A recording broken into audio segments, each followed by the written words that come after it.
Hello বন্ধুরা, আজকে আমি স্পাগেটি রান্না করছি। মেয়ে বায়না করেছে, চলুন দেখা কীভাবে স্পাগেটি রান্না করি। প্রথমে স্পাগেটিটা গরম জলে নুন সাদা তেল দিয়ে সেদ্ধ করে নিলাম। এখানে রাখা আছে বাদাম ভেজে নিয়েছি, আর সামান্য সাদা তেলে কাঁচা লঙ্কা আলু দিয়ে ভাজছি। যতক্ষণ না ভাজা হবে ভাজতে থাকবো। এবার আলুটা ভাজা হয়ে গেছে, স্পাগেটিগুলো দিয়ে দিচ্ছি।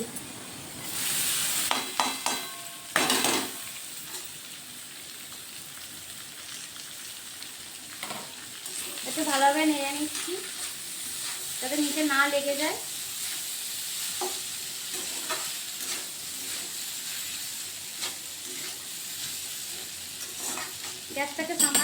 গ্যাসটাকে একটু কমিয়ে নিয়ে একটু সোয়া সস,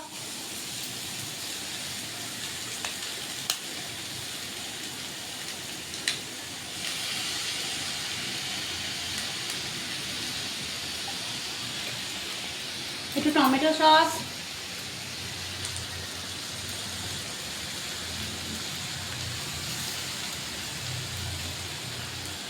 সামান্য নুন আর চিনি দিয়ে নাড়বো।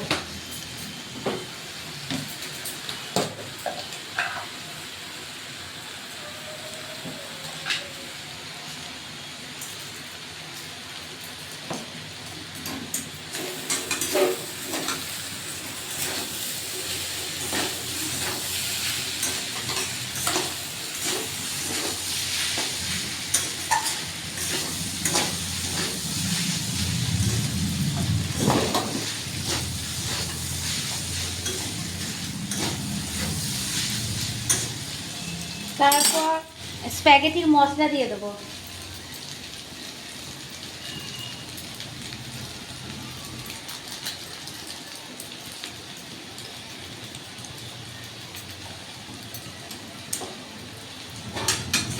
ভালোভাবে নেড়ে নেবো।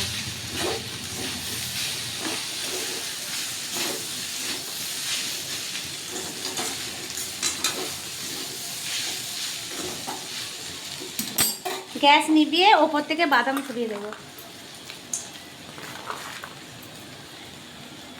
এভাবে খুব অল্প সময়ে আপনারাও স্পাগেটি রান্না করে নিতে পারবেন।